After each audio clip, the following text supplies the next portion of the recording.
Hello, and welcome to Cooking with the Tributes. I'm Summer Lind, or I might be her ghost. Well, you'll just have to wait and see. Today, we're going to be making Snidget Soup, just like I made in the arena. Now, obviously, it's going to be a little bit different from the actual soup I made in the games. I have this whole great kitchen, and in the arena I didn't have any of that. But we're going to go ahead and get started. I have here some pre-cooked Snidget. As you can see, I cooked it already. Obviously, not an option when I was in the games themselves. Instead, I had to pluck the entire Snidget and then boil it raw. Conveniently, boiling made it not raw anymore. I had to leave it all night, but eventually it all fell off the bones. And a quick summoning charm and goodbye bones, goodbye cartilage, everything was edible.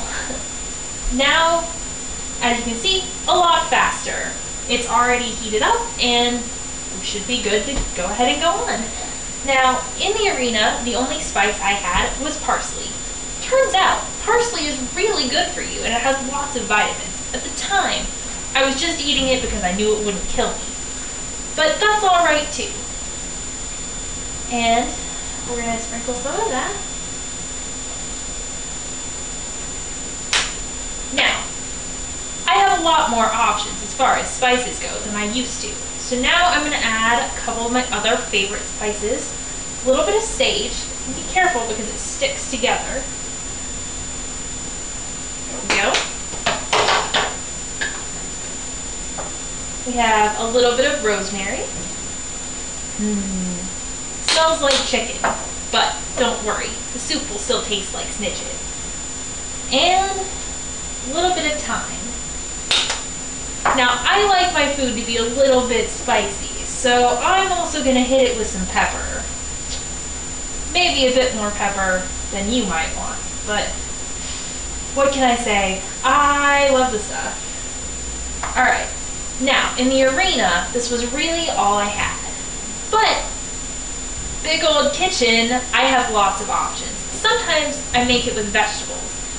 Definitely a lot more filling that way. But today we're gonna do noodles. Because after all, who doesn't love chicken noodle soup? And Snidget noodle soup is just as good. Now I'm gonna put these in here. It's on medium heat because I don't want too much of the water to boil off. But that means that the pasta is going to take a lot longer to cook. You just have to remember to be very patient. You don't want to eat it when it's still all crunchy and gummy and weird, so just make sure that it's cooked all the way through.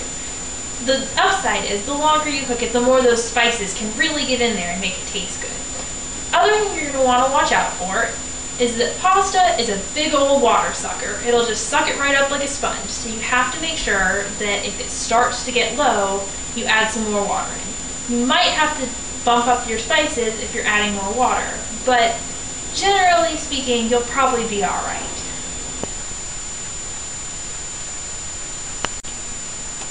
All right, now as you can see, our soup is done. And all of those noodles are nice and soft. You can see how they bend. So it looks like we're ready to try this. Get some of that.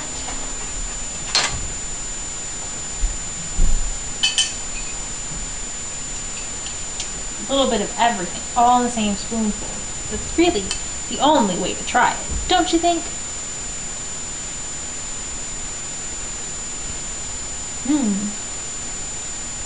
Just like the arena, but, you know, it's always better in the kitchen. Alright, thank you for joining us here on Cooking with the Tributes. I'm Summer Lind, and I hope to see you next time.